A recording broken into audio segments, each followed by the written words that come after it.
Hello everyone. तो कैसे हैं आप सब लोग। आशा है कि आप सब ठीक होंगे और अपनी पढ़ाई जोरों शोरों से कर रहे होंगे। आज हम इस वीडियो में डिस्कस करने वाले हैं प्री बोर्ड 2025 के 1 मार्क क्वेश्चन, जो कि एग्जाम के पॉइंट ऑफ व्यू से काफी ज्यादा इंपॉर्टेंट है। तो हमारा पहला क्वेश्चन है, which one is a colligative property. कौन सी इनमें से कॉलिगेटिव प्रॉपर्टी है? Boiling point, freezing point, vapour pressure या फिर ऑस्मोटिक प्रेशर। तो हमें पता है कॉलिगेटिव प्रॉपर्टी हमारी 4 टाइप की थी। पहली थी एलिवेशन इन बॉइलिंग पॉइंट, दूसरी थी डिप्रेशन इन फ्रीजिंग पॉइंट, तीसरी थी relative lowering in vapour pressure और चौथी थी हमारी ऑस्मोटिक प्रेशर। तो देखो, इसमें एलिवेशन तो है ही नहीं, इसमें डिप्रेशन भी नहीं है, इसमें रिलेटिव लोवरिंग नहीं है ना। लेकिन ऑस्मोटिक प्रेशर क्या है, हमारी चौथी कॉलिगेटिव प्रॉपर्टी है। तो हमारा आंसर क्या हो जाएगा? ऑस्मोटिक प्रेशर हो जाएगा। हमारा सेकंड क्वेश्चन क्या कह रहा है, in respect of the equation. हमें एक इक्वेशन दी गई है k इज इक्वल टू ए ई की पावर माइनस ई ए अपॉन में R T chemical kinetics, which of the following statement is correct. तो कौन सी स्टेटमेंट इनमें से करेक्ट है? देखो, पहला ऑप्शन क्या कह रहा है, ए इज एडजॉर्प्शन कोफिशिएंट, कि उसमें क्या है, जो ए है वो एडजॉर्प्शन कोफिशिएंट है। बिल्कुल नहीं भाई, ये तो है ही नहीं, क्योंकि यहाँ पे जो ए है, देखो मैं यहाँ पे लिख देता हूँ, ए जो होता है, ए होता है प्री एक्सपोनेंशियल फ्रीक्वेंसी फैक्टर। ए क्या है यहाँ पे? Pre exponential frequency factor. तो ऑप्शन ए तो हमारा बिल्कुल गलत हो जाएगा। ठीक है। सेकंड क्या कह रहा है, के इज रेट कांस्टेंट। हाँ भाई, ये ठीक है, क्योंकि के यहाँ पे जो होता है वो क्या होता है, रेट कांस्टेंट होता है, तो ये ठीक है। सेकंड कह रहा है E is energy of activation. ये भी ठीक है, क्योंकि यहाँ पे जो ई होता है, ये क्या होता है, एनर्जी ऑफ एक्टिवेशन होता है। आर क्या होता है? आर होता है गैस कांस्टेंट। तो नेक्स्ट ऑप्शन में क्या कह रखा है, आर इज रेडबर्ग कांस्टेंट। तो ये भी क्या है, गलत है, आर गैस कांस्टेंट होता है हमारा। तो ये इस वाले क्वेश्चन में आपके 2 ऑप्शन ठीक है। अब हम नेक्स्ट क्वेश्चन पढ़ते हैं। देखो, क्वेश्चन नंबर 3 है हमारा, how much charge is required for the reduction of 1 mole of aluminium 3 positive to aluminium. देखो, ये क्वेश्चन कितनी बार रिपीट हो चुका है, तो एक एग्जाम के पॉइंट ऑफ व्यू से बहुत ही ज्यादा इंपॉर्टेंट क्वेश्चन है भाई। देखो, अब एल्यूमिनियम से क्या हो रहा है, एल्यूमिनियम 3 पॉजिटिव से एल्यूमिनियम में कन्वर्ट हो रहा है, यानी +3 ऑक्सीडेशन स्टेट से कहां जा रहा है, 0 पे जा रहा है। तो कितने इलेक्ट्रॉन की जरूरत पड़ेगी इसे? 3 इलेक्ट्रॉन की जरूरत पड़ेगी। और 3 इलेक्ट्रॉन की अगर जरूरत पड़ रही है तो कितने फैराडे चार्ज की जरूरत पड़ेगी? 3 फैराडे चार्ज की जरूरत पड़ेगी। तो आंसर कहीं पे दिख रहा है आपको? देखो, ये रहा 3 फैराडे चार्ज, और 1 फैराडे की वैल्यू कितनी होती है? 96,500 कूलम्ब होती है। तो ये भी है 3 × 96,500, बात सेम ही है दोनों की, तो ये भी करेक्ट आंसर है।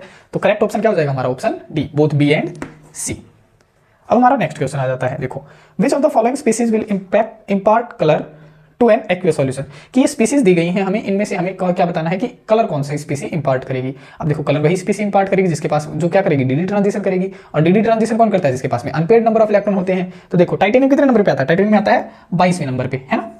टाइटेनियम 22वें नंबर पे आता है। तो जब इसकी इलेक्ट्रॉनिक कॉन्फ़िगरेशन करोगे तो कितनी होगी? 3d2 4s2 ये होती है। अब 4 पॉजिटिव है, यानी 2 इलेक्ट्रॉन यहां से चले जाएंगे, 2 यहां से, तो डी के अंदर कितने बचे? 0 इलेक्ट्रॉन बचे। तो ये तो कर नहीं सकता, क्योंकि इसके पास में नंबर ऑफ अनपेयर्ड इलेक्ट्रॉन नहीं होते हैं, तो ये तो कट गया भाई। नेक्स्ट क्या है हमारे पास में? कॉपर। अब कॉपर कितने नंबर पे आता है? कॉपर आता है 29 नंबर पे। इसकी इलेक्ट्रॉनिक कॉन्फ़िगरेशन क्या होती है? इसकी होती है 3d10 4s1। ठीक है।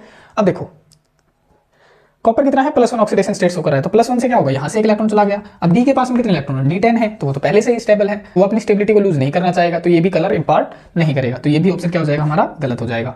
नेक्स्ट क्या है हमारे पास में? जिंक है। अब जिंक कितने नंबर पे आता है? जिंक आता है 30 नंबर पे।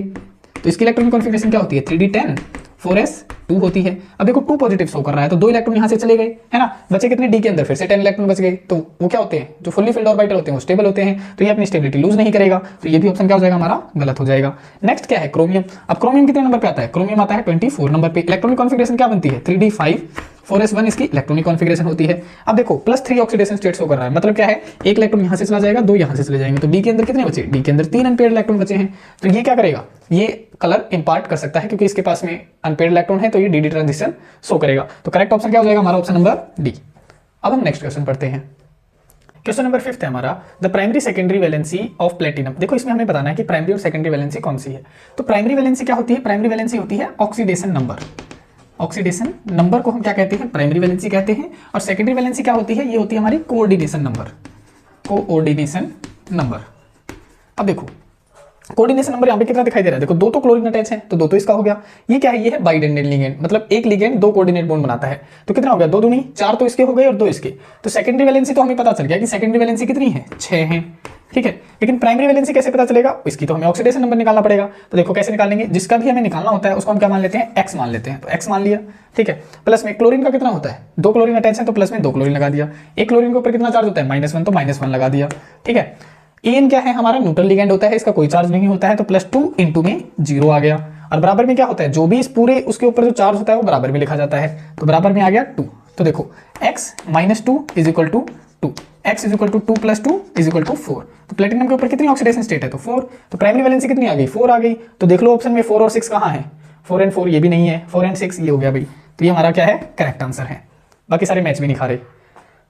अब हमारा क्वेश्चन नंबर 6 है, di ethyl ether on heating with concentrated HI will give, कि डाई इथाइल ईथर जब हीटिंग किया जाता है कंसंट्रेटेड HI से तो हमें क्या मिलता है।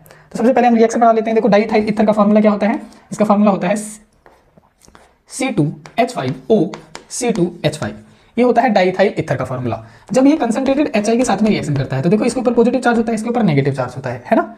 इसके ऊपर क्या चार्ज होता है, नेगेटिव होता है, इसके ऊपर पॉजिटिव होता है, इसके ऊपर कौन सा चार्ज होता है, पॉजिटिव। तो H क्या करता है, एक H पहले जाता है इसके पास में, ऑक्सीजन के पास में, और क्या बना देता है, C2H5OH बना देता है। और जो आयोडीन है, आयोडीन किसके पास में जाता है, आयोडीन जाता है इस वाले कार्बन के पास में, क्या बना देता है, C2H5I बना देता है। तो लिख दो, देखो एक मोल बन जाता है आपके पास में C2H5I का, और दूसरा बन जाता है C2H5OH का। लेकिन ये रिएक्शन यहाँ पे खत्म नहीं होती है, ये फर्दर रिएक्शन चलती ही जाती है, क्योंकि हमने क्या डाला इसके अंदर, कंसंट्रेटेड HI डाला है। तो फर्दर क्या होता है, इसके अंदर कंसंट्रेटेड HI रिएक्शन में आता है, और ये HI क्या करता है, देखो इसका तो हाइड्रोजन, HI का हाइड्रोजन, और ये जो OH है इसका OH मॉलिक्यूल क्या बन के बाहर निकल जाता है, वाटर मॉलिक्यूल बन के बाहर निकल जाता है। और आयोडीन है, आयोडीन इसके साथ में अटैच हो जाता है, तो आपका फिर से क्या बन जाता है, C2H5I। तो देखो यहाँ पे कितने मोल आपको आयोडाइड के मिल रहे हैं, देखो एक तो मोल ये मिल गया आपको C2H5I का, एक मोल आपको ये मिल गया। तो करेक्ट आंसर क्या है इसका, करेक्ट आंसर आपका 2 मोल ऑफ, नहीं ये तो नहीं है भाई, इथाइल अल्कोहल के भी नहीं है, 1 mole of ethyl alcohol, 1 mole of ethyl iodide, ये भी नहीं है, ये क्या है, 2 मोल ऑफ इथाइल आयोडाइड। तो ये आपका करेक्ट आंसर हो जाएगा, ठीक है। 2 मोल ऑफ मिथाइल आयोडाइड ये भी नहीं है भाई आपका। तो इस तरीके से आपने क्वेश्चंस को अटेम्प्ट करना है। अब हम नेक्स्ट क्वेश्चन पढ़ते हैं। देखो क्वेश्चन नंबर 7 है हमारा, consider the following sequence of reaction. हमारे पास में कोई सीक्वेंस दी गई है, ठीक है, ए से NaCN डाला, बी बन गया, पार्शियल हाइड्रोलिसिस किया, हमारा कोई अमाइड प्रोडक्ट बन गया। तो कह रहा है कि जो कंपाउंड ए है वो क्या होगा। देखो ऐसे क्वेश्चन को करने का सबसे बेस्ट जो तरीका है वो है ऑप्शन एलिमिनेशन, कि हम क्या करें, ट्रिक अपनाएं कि मतलब क्या हो सकता है इनमें से। तो ऐसे केसेस में क्या होता है, मोस्टली चांसेस रहते हैं कि आपका alkyl halide as a compound निकलता है। तो क्या है, देखो ए कंपाउंड क्या है, CH3CH2Cl। अगर हम इस कंपाउंड को अज्यूम करके चलें, एक बार देखना, CH3CH2Cl यहाँ पे अगर हम रखेंगे तो इसकी अगर NaCN के साथ में अगर इसकी रिएक्शन करवाई जाए NaCN के साथ में, तो क्या होगा, NaCl बाहर निकल जाएगा, है ना, और क्या बन जाएगा, CH3CH2CN बन जाएगा, है ना। मतलब कितने कार्बन बन गए, देखो 1 2 3 कार्बन बन चुके हैं। लेकिन प्रोडक्ट हमें कौन सा मिलेगा, 2 कार्बन वाला मिलेगा। तो ये तो हो ही नहीं सकता, ये वाला तो हो ही नहीं सकता। इसमें आ जाओ CH3Cl में, देखो जब इसके अंदर हम रिएक्शन करवाएंगे NaCN के साथ में, NaCN के साथ में, तो क्या निकलेगा, देखो NaCl बाहर निकल जाएगा और CN इससे अटैच हो जाएगा, क्या बन जाएगा, CH3CN, C triple bond N, ठीक है। फर्दर क्या होगा, पार्शियल हाइड्रोलिसिस। देखो पार्शियल का मतलब होता है अगर 3 बॉन्ड है तो 2 टूटेंगे, 2 बॉन्ड है तो 1 टूटेगा, ठीक है। तो पार्शियल हाइड्रोलिसिस करवाओ इसकी, H2O ओब्लिक में H पॉजिटिव डालते हैं, तो यहाँ से 2 आयन निकलते हैं, एक H पॉजिटिव दूसरा OH नेगेटिव। देखो एक बॉन्ड टूटा, देखो इसके ऊपर होता है नेगेटिव चार्ज, इसके ऊपर होता है पॉजिटिव चार्ज। जैसे ही एक बॉन्ड टूटा, एक बॉन्ड टूटने के नाम का OH नेगेटिव आ गया यहाँ पे, और H पॉजिटिव आ गया यहाँ पे। फर्दर क्या हुआ, फर्दर दूसरा बॉन्ड टूट गया, क्योंकि ये क्या कर रहा है, पार्शियल हाइड्रोलिसिस करवा रहा है। दूसरा बॉन्ड टूटा तो OH नेगेटिव यहाँ आ गया, H पॉजिटिव यहाँ आ गया। तीसरा बॉन्ड नहीं टूटेगा क्योंकि पार्शियल हाइड्रोलिसिस हो रही है। अब एक कार्बन के ऊपर एक से ज्यादा OH स्टेबल नहीं होते हैं, तो क्या निकल जाएगा, वाटर मॉलिक्यूल बाहर हो जाएगा। तो यहाँ से क्या होगा, वाटर मॉलिक्यूल बाहर निकल जाएगा, ये वाला मॉलिक्यूल। अब बचा क्या यहाँ पे, CH3CONH2, तो लिख दो यहाँ पे CH3C_O तो देखो बन गया ना हमारा प्रोडक्ट। एक ही हमने क्या करवाई, NaCN के साथ में रिएक्शन करवाई तो हमें ये प्रोडक्ट मिल गया, साइनाइड कंपाउंड मिल गया। पार्शियल हाइड्रोलिसिस करवाई तो हमें ये मिल गया, जो कि हमारा प्रोडक्ट से मिलता जुलता प्रोडक्ट है। तो हमारा करेक्ट ऑप्शन क्या होगा, ऑप्शन नंबर बी। आगे जाने की हमें जरूरत भी नहीं पड़ी, ठीक है। तो अब हम नेक्स्ट क्वेश्चन पढ़ते हैं। क्वेश्चन नंबर 8 है हमारा, a primary alcohol can be prepared by the reaction of Grignard reagent with, ये हमारे पास में दे रखे हैं ऑप्शंस। अब क्या होता है, जो प्राइमरी अल्कोहल होता है वो क्या होता है, OH एटम जिस कार्बन से अटैच होता है, अगर वो फर्दर केवल एक कार्बन से अटैच है या फिर किसी भी कार्बन से अटैच नहीं है, उसे हम कहते हैं प्राइमरी अल्कोहल। और अगर OH एटम जिस कार्बन से अटैच है वो फर्दर 2 कार्बन से अटैच है, उसे हम कहते हैं सेकेंडरी। और अगर OH एटम जिस कार्बन से अटैच है वो फर्दर 3 कार्बन से अटैच है, तो उसे हम कहते हैं टर्सरी। तो एक बार हम रिएक्शन करके देख लेते हैं कि किससे हमें प्राइमरी अल्कोहल मिलेगा। देखो एसिटल्डिहाइड का स्ट्रक्चर क्या होता है, CH3C_OH, ये एसिटल्डिहाइड का स्ट्रक्चर होता है। जैसे ही हमने इसके अंदर क्या डाला, ग्रिग्नार्ड रिएजेंट RMgX डाल दिया, ठीक है। तो क्या होगा, इसके ऊपर नेगेटिव चार्ज होता है, इसके ऊपर पॉजिटिव चार्ज होता है, ठीक है। और कार्बन के ऊपर क्या चार्ज होता है, पॉजिटिव, इसके ऊपर कौन सा चार्ज होता है, नेगेटिव। तो नेगेटिव वाली स्पीसीज आएगी इसके पास में, और MgX कहाँ जाता है, MgX जाता है इसके पास में।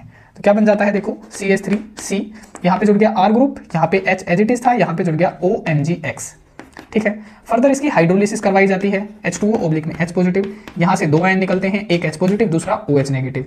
अब जो ये MgX होता है, इसके ऊपर कौन सा चार्ज होता है, पॉजिटिव चार्ज होता है, इसके ऊपर चार्ज होता है नेगेटिव। तो OH नेगेटिव चला जाता है, MgX के साथ में क्या बन जाता है, MgOH ये बन जाता है। और H एटम इसके साथ में जुड़ जाता है, तो ये बन जाता है COH H। यहाँ पे क्या था, CH3 ग्रुप था, और यहाँ पे क्या था, अल्काइल ग्रुप प्रेजेंट था। तो देखो OH ग्रुप जिस कार्बन से अटैच है वो फर्दर कितने कार्बन से अटैच है, देखो एक ये रहा, एक ये रहा, R भी क्या होता है, अल्काइल ग्रुप ही होता है। तो 2 कार्बन से अटैच है तो ये कौन सा बना, ये तो भाई सेकेंडरी अल्कोहल बन गया आपका, ये तो बन गया सेकेंडरी अल्कोहल, तो ये तो आपका हो ही नहीं सकता, है ना। अब देखो एसीटोन के साथ में करके देखते हैं। देखो एसीटोन में क्या है, CH3 C double bond O CH3, ये होता है एसीटोन का फार्मूला। जैसे ही हम इसमें ग्रिग्नार्ड रिएजेंट डालेंगे RMgX, इसके ऊपर होता है पॉजिटिव चार्ज, इसके ऊपर होता है नेगेटिव चार्ज। नेगेटिव वाली कहाँ जाएगी, कार्बन के पास में, और पॉजिटिव वाली कहाँ जाएगी, ऑक्सीजन के पास में। तो देखो CH3 C, यहाँ पे R जुड़ जाएगा, यहाँ पे क्या था CH3 ग्रुप था, यहाँ पे क्या आ गया OMgX आ गया। इसके ऊपर चार्ज होता है पॉजिटिव, इसके ऊपर चार्ज होता है नेगेटिव। तो यहाँ पे जैसे ही आप वाटर मॉलिक्यूल डालोगे H2O ओब्लिक में H पॉजिटिव, यहाँ से 2 आयन निकलेंगे, एक H पॉजिटिव दूसरा OH नेगेटिव। OH नेगेटिव जाएगा किसके पास में, पॉजिटिव के पास में, तो ये वाला ले जाएगा Mg, ठीक है। और H कहाँ चला जाएगा, इसके पास में, तो यहाँ पे हमारा बन जाएगा ये OH C CH3 और नीचे क्या था, R ग्रुप था। तो देखो ये कौन सा कार्बन बन गया, अल्कोहल बन गया। देखो OH ग्रुप जिस कार्बन से अटैच है वो फर्दर कितने से है, 1 2 3 कार्बन से अटैच है, तो ये तो कौन सा बन गया, ये तो हमारा बन गया फिर से टर्सरी बन गया, है ना, टर्सरी अल्कोहल बन गया। लेकिन हमें तो बनाना था प्राइमरी अल्कोहल, तो प्राइमरी कैसे बनेगा, देखो अब हमारा ऑप्शन रह गया है फॉर्मल्डिहाइड।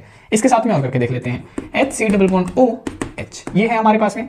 जैसे ही आप इसके अंदर ग्रिग्नार्ड रिएजेंट डालेंगे और MgX, इस पे नेगेटिव चार्ज होता है, इस पे पॉजिटिव चार्ज होता है, तो नेगेटिव वाला कहाँ जाएगा, कार्बन के पास में, और पॉजिटिव वाला कहाँ जाएगा, ऑक्सीजन के पास में। तो HCO यहाँ पे जुड़ जाएगा MgX, यहाँ पे R ग्रुप जुड़ चुका है, और यहाँ पे क्या जुड़ गया है, H ग्रुप। तो फर्दर जैसे ही आप इसकी हाइड्रोलिसिस करवाएंगे, H2O ओब्लिक में H पॉजिटिव डालेंगे, यहाँ से 2 आयन निकलेंगे, एक H पॉजिटिव दूसरा OH नेगेटिव।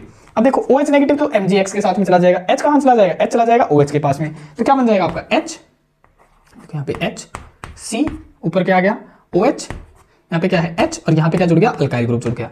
अब देखो OH ग्रुप जिस कार्बन से अटैच है वो फर्दर कितने कार्बन से अटैच है, एक ही कार्बन से अटैच है, तो ये कौन सा हो गया, ये हो गया प्राइमरी अल्कोहल। तो प्राइमरी अल्कोहल कौन दे रहा है आपको, फॉर्मल्डिहाइड दे रहा है, ठीक है। तो इस तरीके से आपने अटेम्प्ट करने हैं, और फर्दर अगर आप यहाँ पे याद करना चाहते हैं तो वैसे भी कर सकते हैं, केवल फॉर्मल्डिहाइड ही आपको प्राइमरी अल्कोहल देता है, बाकी जितने भी एल्डिहाइड या कीटोन बचते हैं वो क्या देते हैं आपको, सेकेंडरी या फिर टर्सरी अल्कोहल देते हैं। तो ये बात आप यहाँ से ट्रिक के तरीके से याद रख सकते हैं। अब हम नेक्स्ट क्वेश्चन पढ़ते हैं।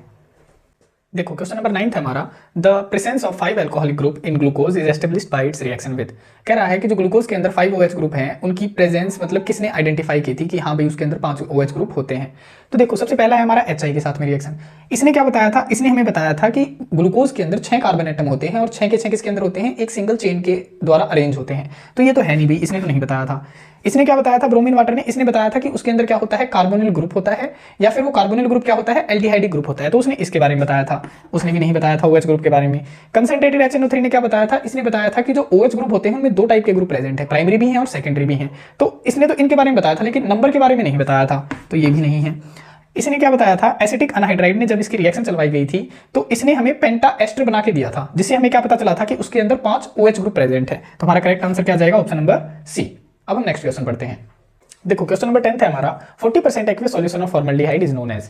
40% एक्वियस सॉल्यूशन ऑफ फॉर्मल्डिहाइड को क्या कहा जाता है, तो देखो इसका आंसर आ जाएगा फॉर्मेलिन। भाई क्या कहा जाता है उसे कहा जाता है फॉर्मेलिन।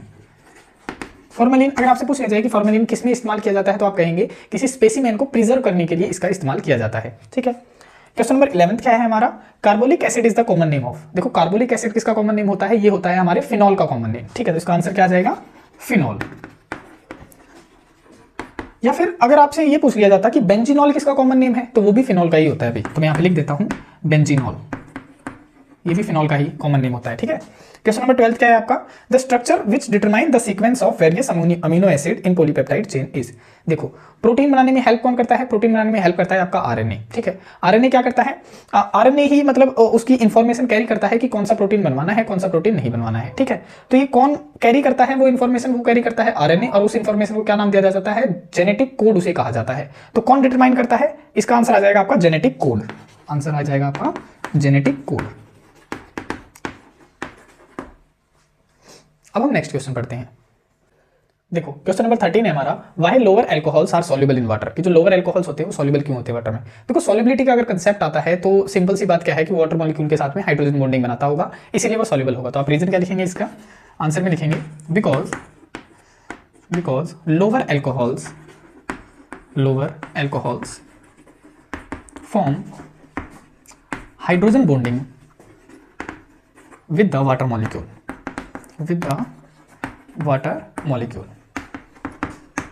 बस, ठीक है। अब हम नेक्स्ट क्वेश्चन करते हैं। क्वेश्चन नंबर 14 है आपका, write down the structure and IUPAC name of benzyl alcohol. तो देखो सबसे पहले स्ट्रक्चर बना लेते हैं, बेंजाइल अल्कोहल का क्या होगा। बेंजाइल अल्कोहल का बनता है, सबसे पहले बेंजीन बनती है, बेंजीन के ऊपर सब्स्टिट्यूएंट ग्रुप होते हैं CH2OH, यही स्ट्रक्चर होता है बेंजाइल अल्कोहल का। IUPAC नेम कैसे करेंगे? देखो जो सब्स्टिट्यूटेड बेंजीन होती है ना, जैसे देखो इसके ऊपर क्या है, एक CH2 ग्रुप लगा हुआ है, तो ये सब्स्टिट्यूटेड बेंजीन है, इसको कहा जाता है फिनाइल, अगर सब्स्टिट्यूटेड बेंजीन है तो, ठीक है। तो इसका नाम बन गया फिनाइल, तो लिख देते हैं फिनाइल, ठीक है। अब फिनाइल तो हो गया, अब बचा ऊपर वाला, देखो एक कार्बन को क्या कहते हैं, मिथ, तो हमने लिख दिया मिथ, ठीक है। सिंगल बॉन्ड प्रेजेंट है तो क्या आ जाएगा, ईन, और अगर OH ग्रुप प्रेजेंट है तो क्या लगता है, ओल, तो इसका IUPAC नेम क्या बन गया, फिनाइल मिथेनॉल। अब हम नेक्स्ट क्वेश्चन पढ़ते हैं। 15 है हमारा, which chemical test is use to distinguish between aniline and ethylamine, कि एनिलीन और इथाइलमीन को डिस्टिंग्विश कैसे किया जा सकता है। तो इसका आंसर क्या है भाई, आंसर है इसका एजोडाई टेस्ट। एजोडाई टेस्ट कैसे करते हैं, देखो सबसे पहले हम इथाइलमीन की रिएक्शन करके देखते हैं, CH3 CH2 NH2, ये किसका स्ट्रक्चर है, ये है इथाइलमीन का स्ट्रक्चर। जब इसकी रिएक्शन करवाई जाती है HNO2 के साथ में in the presence of 0 to 5 degree Celsius temperature, तो देखो इसको मैं किस तरीके से लिख सकता हूँ, इसको लिख सकते हैं NOH और HNO2 डबल बॉन्ड O, इस तरीके से, ठीक है। तो क्या होगा, देखो यहाँ से तो नाइट्रोजन गैस बाहर निकल जाती है जब इसकी रिएक्शन चलती है, तो यहाँ से वाटर मॉलिक्यूल बाहर निकल जाता है, और ये जो बचता है ये आपस में अटैच हो जाता है। तो क्या क्या मॉलिक्यूल बन जाते हैं हमारे पास में, CH3 CH2 OH बन जाता है, नाइट्रोजन गैस बाहर निकल जाती है, प्लस में वाटर मॉलिक्यूल बाहर निकल जाता है, ठीक है। लेकिन जब एनिलीन की इसके साथ में रिएक्शन करवाई जाती है, देखो एनिलीन का स्ट्रक्चर बना लेते हैं, ये है हमारा एनिलीन का स्ट्रक्चर NH2, और इसकी जब रिएक्शन करवाई जाती है HNO2 के साथ में in the presence of 0 to 5 degree Celsius, तब आपका क्या बनता है, आपका बनता है बेंजीन डाइजोनियम क्लोराइड, इस तरीके से भी N2Cl, इस पे पॉजिटिव चार्ज होता है, इस पे नेगेटिव। क्या है ये, एजोडाई टेस्ट। इससे हम क्या कर सकते हैं, इनको पहचान सकते हैं कि हमारे पास में प्रोडक्ट क्या मिल रहा है, और इसी तरीके से हम इनमें क्या कर सकते हैं, डिस्टिंग्विश कर सकते हैं। आज के लिए इतना ही। अगर आपको हमारी वीडियोस पसंद आ रही हैं तो वीडियोस को लाइक शेयर एंड सब्सक्राइब जरूर कीजिए, और कमेंट करके हमें बताएं कि वीडियोस आपको कैसी लग रही हैं, और किसी भी क्वेश्चन के रिगार्डिंग अगर आपको कोई भी डाउट आता है तो आप कमेंट में हमें बता सकते हैं। चैनल पे नए हैं तो चैनल को सब्सक्राइब कीजिए और बेल आइकन को हिट कीजिए ताकि हमारी पहली वीडियो की नोटिफिकेशन आप तक पहुंच सके। ऐसे ही पढ़ते रहिए, बढ़ते रहिए। धन्यवाद, मिलते हैं नेक्स्ट वीडियो में।